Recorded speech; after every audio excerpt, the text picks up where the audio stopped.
ओडिशावासींकर अति आदरर नेता लोकंकर मुख्यमंत्री श्रीजुक्त मोहन चरण माझी महोदय आम गहन आसी अभिवादन मंच निकट में पहुंची सादर स्वागत जनाई मुख्य शासन सचिव महोदय उन्नयन कमिशनर अतिरिक्त मुख्य शासन सचिव स्वराष्ट्र विभाग राज्य पुलिस महानिर्देशक एवं अतिरिक्त मुख्य शासन सचिव सूचना एवं लोकसंपर्क विभाग वरिष्ठ अधिकारी मानक गहन मान्यवर मुख्यमंत्री अभिवादन मंच निकट को आगे जाउछंती।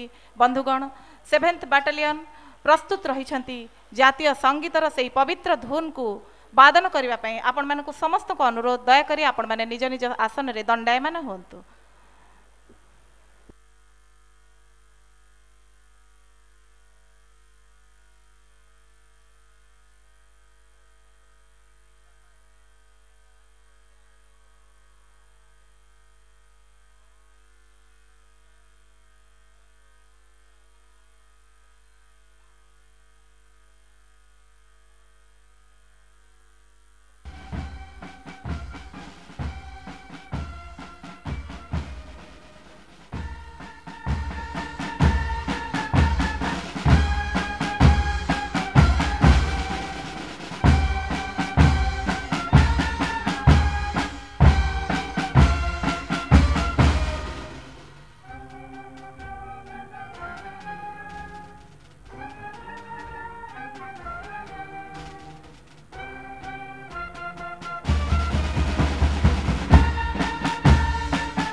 जय जगन्नाथ।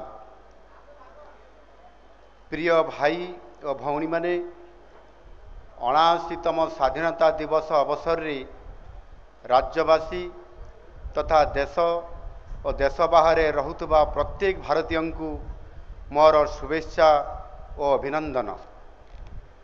स्वाधीनता परवर्ती भारतर गौरवमय इतिहास रे आज एक नुआ फर्द जोड़ी होई को आहुरी रुधिमंत करिछि। भारतीय स्वाधीनता संग्राम विश्वर एकमात्र स्वाधीनता आंदोलन जहाँ मुख्यतः शांति और अहिंसा माध्यम होइथिला। जातिर पिता महात्मा गांधी नेतृत्व रे विभिन्न विचारधारार व्यक्तित्व समस्ते गोटे मंच रे आसीथिले एवं समस्तंकर गोटे मात्र उद्देश्य थिला देश को ब्रिटिश शासन कबलरू मुक्त करिवा। ये देश महान स्वतंत्रता संग्रामी पंडित जवाहरलाल नेहरू, नेताजी सुभाष चंद्र बोस, सरदार वल्लभ भाई पटेल, बाल गंगाधर तिलक, वीर सावरकर, शहीद भगत सिंह, चंद्रशेखर आजाद, डॉक्टर बाबा साहेब आम्बेडकर, डॉक्टर राजेंद्र प्रसाद, लाल बहादुर शास्त्री, मौलाना आजादंकर त्याग और बलिदान आगरे नतमस्तक। मु यही महान व्यक्तित्व तथा लक्ष लक्ष नामहीन परिचयहीन संग्रामी को गभीर श्रद्धांजलि अर्पण करुछि।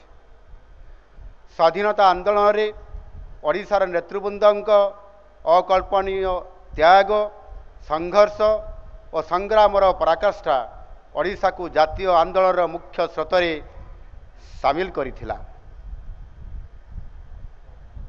उत्कलमणि पंडित गोपबंधु दास, उत्कल गौरव मधुसूदन दास, नवकृष्ण चौधरी, गोपबंधु चौधरी, शहीद लक्ष्मण नायक, वीर सुरेंद्र साय, शहीद माधव सिंह, चकरा बिसई, रेंडो माझी, माँ रमादेवी, माँ मालती चौधरी, डॉक्टर हरेकृष्ण महताब, विजु पट्टनायक और माँ पार्वती गिरी परी महानुभवों असीम बलिदान को मन पकाई समानंक प्रति मोर श्रद्धांजलि अर्पण करुछि।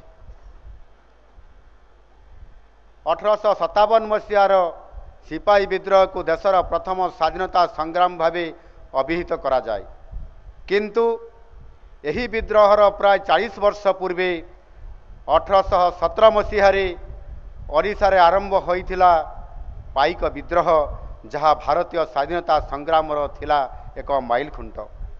यही अवसर रे पाइक विद्रोहर महानायक बक्सी जगबंधु और जयी राजगुरुंक परी महान देशप्रेमी और वीर योद्धांक प्रति मोर सम्मान और श्रद्धांजलि अर्पण करुछि। देशर शांति और सुरक्षा पाई शहीद होइथिबा प्रतिरक्षा बाहिनीर वीर सैनिक और सुरक्षा बाहिनीर अमर जवान मानक प्रति मध्य यही अवसर रे मोर श्रद्धांजलि अर्पण करुछि।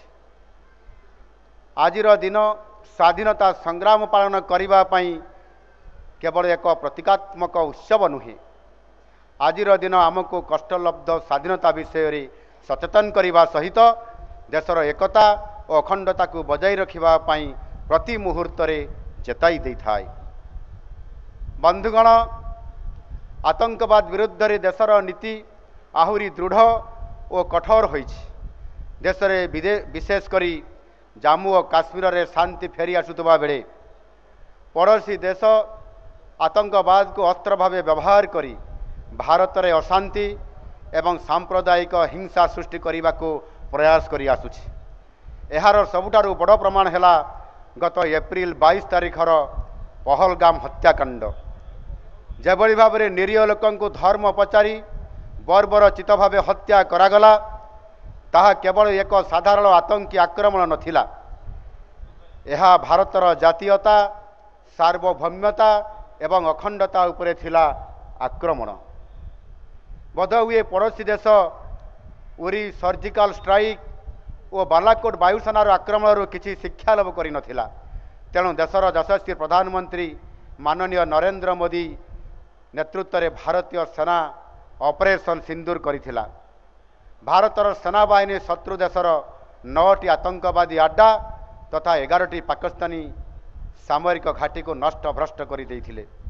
मु अत्यंत गर्वित जे देशर सुरक्षार डोर एपरि जने जननायक हाथ में अछि, जहांक पई माँ भारतीय सुरक्षा हेउछि सर्वोपरि। आम पाई नारी सशक्तिकरण केवल एक स्लोगान किंबा भोट बैंक नुहे, प्रतिश्रुति को पूरण करने आम सरकार आसिबा मात्रे 1 कोटी अधिक महिला सुभद्रा योजना रे सामिल करि पारिछि। एही अल्प दिन तले सेमाने समस्ते तृतीय किस्ती सहित 15,000 टंका पाई सारिलेनी एवं खुशीर कथा एही संबल को विनियोग करी लक्ष लक्ष माँ माने क्षुद्र उद्योग करी परिवार प्रतिपोषण करुछंती। एथि सहित ओडिशा प्राय 17 लाख महिला को लक्षपति दीदी सृष्टि करी देश में एक नुआ कीर्तिमान स्थापन करिछि, जहाँ आम माँ मान स्वावलंबी करने सह सशक्त भी करुछि। केवल महिला चलित बजेट रे स्वतंत्र भावे 89,861 कोटी टंकार प्रावधान करा जाइछि, जहाँ राज्यर महिला सरकारंकर प्रतिबद्धता।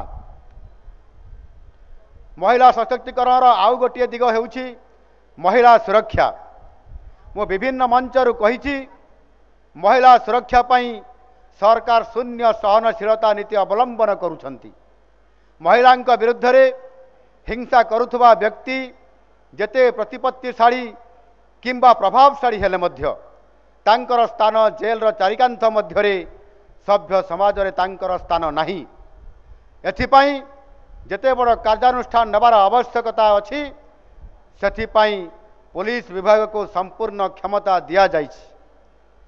महिला सुरक्षा रे यदि केही अवहेला करंती आईन अनुसार पदक्षेप नबा पई आवश्यक निर्देश मु देई सारिछि। राज्य रे आईन श्रृंखला परिस्थिति मोटामोटी भावे नियंत्रणाधीन अछि।